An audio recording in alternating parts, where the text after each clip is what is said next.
Ibang sisa. Ngayon isa inspiration din. Isa inspiration din. Itaan tiin scooty kan lo le ya. Tinaw tinglok sa itaro. Itaan tiin scooty kan lo boy kuya. Nagbahin ang may tuwa na karin na po ang ngayon suong tuwa na po templo nangin malasong na at sunga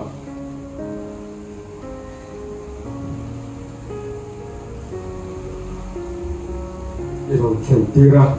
nang makay nga na at kakimin putira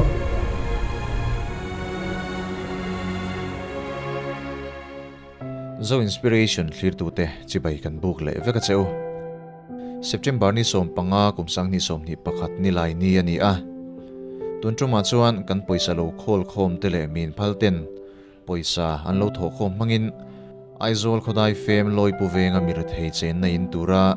sarkarin asang na huna om chung ko pakhat te chukan surprise do na ne an pa ber hian ammomo te zuar kolin anupui fanau chom nan aizol veng sang sang ake in akal kol thina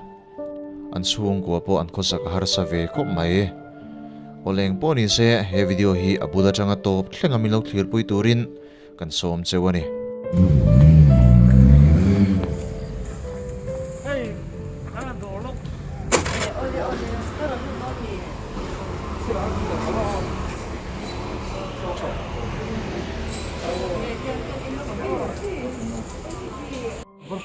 Four, five, is not coming on. Four,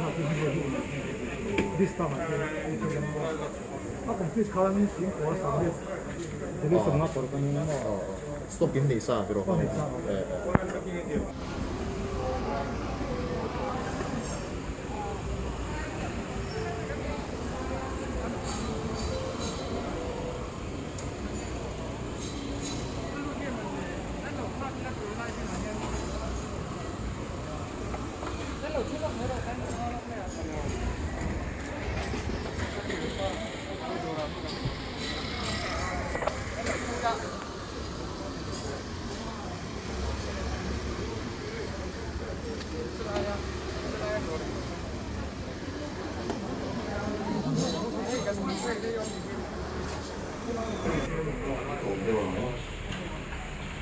Hello.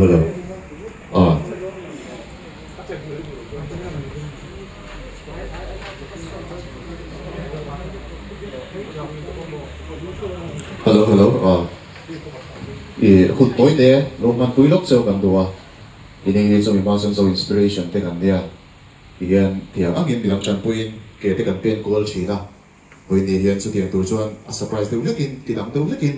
rồi mà cái cần siya mà, cái là ya LBS Suzuki ten hun shop may milaw sim sa kabahin sumapon ama sign loan thu kan soy do ni so với này hiện mi pakhat ama hi nakinakan ko phenga Suzuki hetilaya access scooty present kan tuwa surprise kan tuwa kan thok su sa to me ka ringa an pahiin lo case la le bunde lo la Ibang sisa. Ngayon isa inspiration din itaan tiin scooty kan lo le ya tinaw tinglok sa itaro itaan tiin scooty kan lo boy kuya hi LBS Suzuki tan em chang kopin itaan itupui fanao kay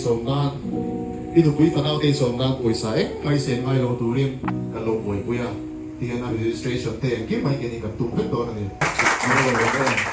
Ibang sisa ang lo kita sa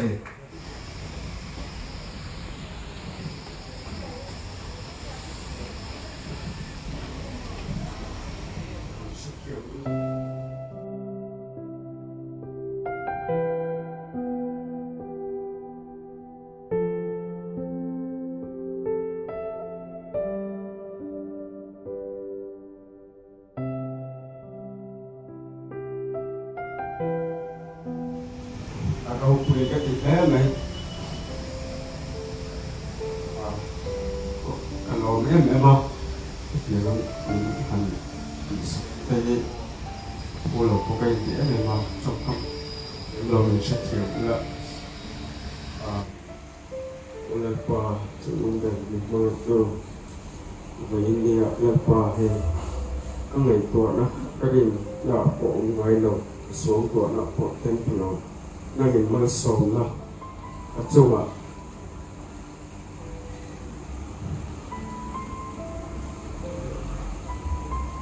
iron tira nang makai ngala akakin nimpu tira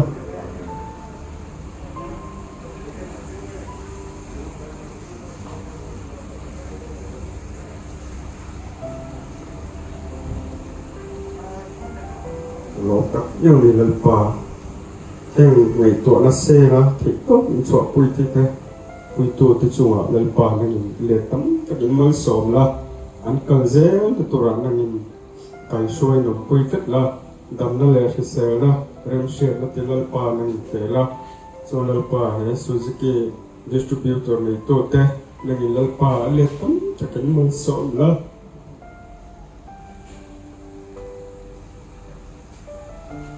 cái ít xe lo kính đầu thức hiện lalpa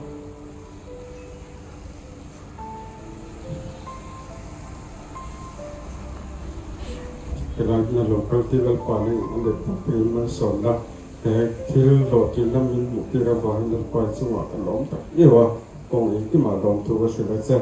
cho lalpa này cái còn thì năm một nó còn là hiện lalpa thì tốt con pa là thì tôi là nhìn để mà hiện sự sẽ là cái tầm là bên mình để sẽ ý xuân mình như là rồi đi lên Ikan kan hun chuan du to do nanga ti hian thalang na te kan nei na chuan hei hi heavy scooty hi two wheeler scooty tur ani ti kan sei nam le du ani ti hian aman e zon nan anu pui ka na be som nan alo ma chuan ti laia LBS Suzuki te staff te big takin lian ho tu pa sarma ma te hin chung alom thu kan sei ani min support na le min boi pui na te ro pui kan ti a heti lai station lo clear mo ro pui to pe tiang lai scooty da son jam pui na hau tak tham akin dong ti siang ren maya in tu na customer te kan blok ati hian ani pon boi pha em ani em ko ni sela hun han lak tu na chi ni lawa ti hian sum dong ten nia pun ahun nin te ka wangin chunga pathian ni dong tu kan soi ani chu a to nan kan soi du le pakhat chu midang tan hian in sum le pai kher gen mal so na ni thilawa eng ko nga ko eng ko ti la ko ya ko nom la midang tan mal so na ni la iban pa ka i theam to ka midang I ko a I chan pui hian in midang tan mal so ne ni a chu rong bo na se la ni ti kan soi du ko ka ni lal pan ro pui na chang ro se Trom kai lo ber kai te lul hi lalpa Kalushia ki thi kanova a liame Ka hausak vanga min shuai ni la kai ya hausa mi tam ta an